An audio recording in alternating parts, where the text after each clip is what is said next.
जन्माष्टमी का पावन पर्व भगवान श्री कृष्ण के जन्मोत्सव के रूप में मनाया जाता है, जो हिंदू धर्म के सबसे महत्वपूर्ण त्योहारों में से एक है। यह कथा द्वापर युग में मथुरा के राजा कंस और उनकी बहन देवकी से शुरू होती है। कंस का अत्याचार और आकाशवाणी। मथुरा में राजा उग्रसेन का शासन था, लेकिन उनके क्रूर और अत्याचारी पुत्र कंस ने उन्हें सिंहासन से हटाकर स्वयं राजपाट संभाल लिया। कंस अपनी चचेरी बहन देवकी से बहुत प्रेम करता था। जब देवकी का विवाह वासुदेव से हुआ, तो कंस स्वयं रथ चलाकर उन्हें विदा करने जा रहा था। तभी अचानक आकाशवाणी हुई कि देवकी का 8वां पुत्र ही कंस का काल बनेगा। इस आकाशवाणी से भयभीत होकर कंस ने तुरंत अपनी बहन देवकी को मारने के लिए तलवार निकाल ली। वासुदेव ने कंस को समझाया और वादा किया कि वे देवकी की सभी संतानों को उसे सौंप देंगे, ताकि वह उन्हें कोई नुकसान न पहुंचाए। कंस ने वासुदेव की बात मान ली, लेकिन उसने देवकी और वासुदेव को कारागार में कैद कर लिया और उन पर कड़ा पहरा बिठा दिया। देवकी की संतानों का बलिदान और कृष्ण का जन्म।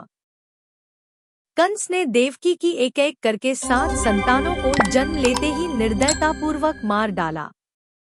हर बार देवकी और वासुदेव का हृदय टूट जाता, लेकिन वे असहाय थे। जब देवकी के 8वें गर्भ का समय आया, तो कारागार में चारों ओर भय और अंधकार छा गया। भाद्रपद मास के कृष्ण पक्ष की अष्टमी तिथि को घनघोर वर्षा और बिजली कड़कने के बीच मध्य रात्रि में रोहिणी नक्षत्र में भगवान विष्णु ने देवकी के गर्भ से श्री कृष्ण के रूप में जन्म लिया। उनके जन्म लेते ही कारागार की कोठरी दिव्य प्रकाश से जगमगा उठी।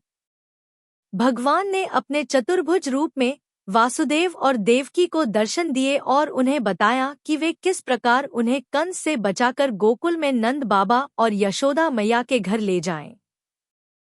भगवान की माया से कारागार के सभी द्वार खुल गए और पहरेदार गहरी नींद में सो गए। यमुना पार कर गोकुल गमन। वासुदेव नवजात शिशु कृष्ण को एक सूप में रखकर अपने सिर पर ले चले। भारी वर्षा और उफनती यमुना नदी भी उनके मार्ग में बाधा नहीं बन पाई। जब वासुदेव यमुना नदी पार कर रहे थे, तो शेषनाग ने अपने फन से कृष्ण पर छाया की।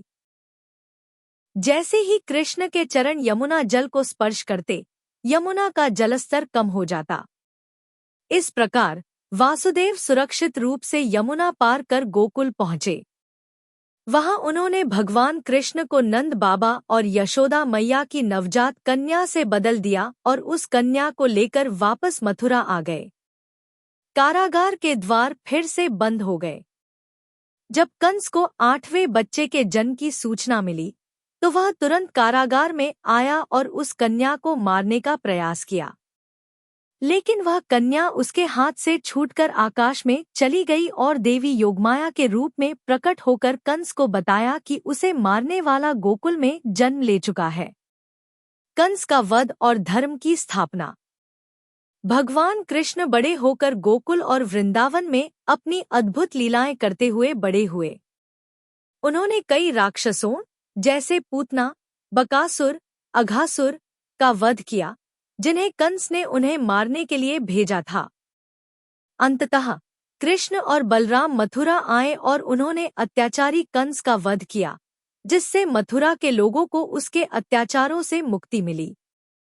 इसके बाद कृष्ण ने अपने नाना उग्रसेन को पुनः मथुरा का राजा बनाया और धर्म की स्थापना की।